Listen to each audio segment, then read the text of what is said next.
Good Monday. This is Jay Brew, co-chairman of Seifried Brew. Operation Twist. Well, we definitely have had some twisting going on since last week with the Fed starting to do their buying in here. We touched over a 2% on the 10-year, now moving itself down in here to a 183 in here over the last 2 days. Is this the Fed's work, or is this just simply concerns over Greece again in here today? That is the question. Yet my point is that the economy is starting to pick up speed in here. And what kind of impact is that going to have on the 10-year? Will we move above a 2%? And maybe be moving closer to a 3% as we come into year end? Well, based upon the economic activity we're seeing, doesn't look like a recession, and I think that we could have an upward move just because of economic growth. Because when we look at last week, durable goods coming in still strong in here. So that is a good sign. We even had jobless claims moving below the 400,000 level, though they said there was some seasonal stuff in there, but still, if it continues to move down below that 400,000 level, that is good news. Also, the autos in here announcing that September sales looking strong. Both Chrysler and GM up over 20%. Looking at it, Ford also up in here. So we have the auto purchases moving up. Along with that, ISM coming out in here today, moving up higher than expected, moving up into that 51.6 level. Remember, we hit as low as a 50.5 the previous month. Also, construction spending is also up in here, higher than expected. So when we look at these numbers, that this to me does not look like a recession is occurring, as we've been contending based upon the S&P Recession Threat Index. The other thing that we've talked about is that Dr. Ed, Robin Wilder, and I are in the process of writing a new strategic planning book, which should be coming out soon. One of the things that we discussed, because this is community bank strategic planning post-financial crisis, is the whole aspect of retirement ages in here.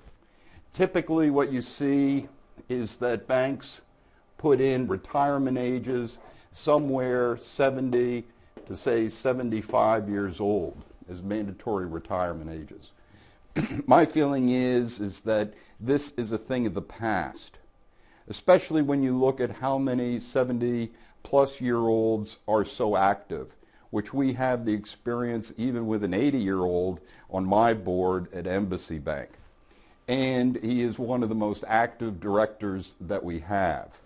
When we look at this in terms of these mandatory retirement ages, my feeling is that post-financial crisis, we need to keep experience on our boards as long as we possibly can.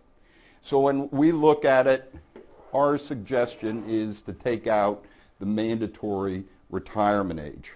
Because think of it, it's used whether or not someone is not able to perform as a director, but in a lot of instances, this can happen to people that are a lot younger than 70 in here. And what we need is governance that is going to put in effective board members and allow them to be effective as long as they possibly can. So when we think of it, how do we put something like that into place? And the big thing is, in that strategy, is that what we want to do is we want to set out the expectations for directors. We then want to have an effective evaluation of how these directors are carrying out their expectations. Because quite often director evaluations let's face it, are sometimes worthless. On the other hand, when we look at it that we've set out specific expectations, at the same time, those specific ones can be evaluated effectively in terms of overall governance. That then sits there to be able to allow each board member to be able to see if they're meeting their expectations. The key piece of this then is to sit there and have resignations, signed resignations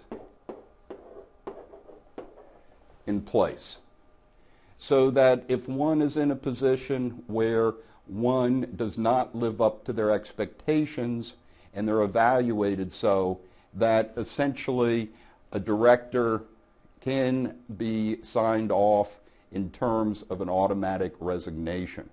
And I think that this is the way that once again one can set up effective governance over board members to be able to have effective boards that are meeting expectations and aren't hindered by what I think is an old and tired way in terms of mandatory retirement ages.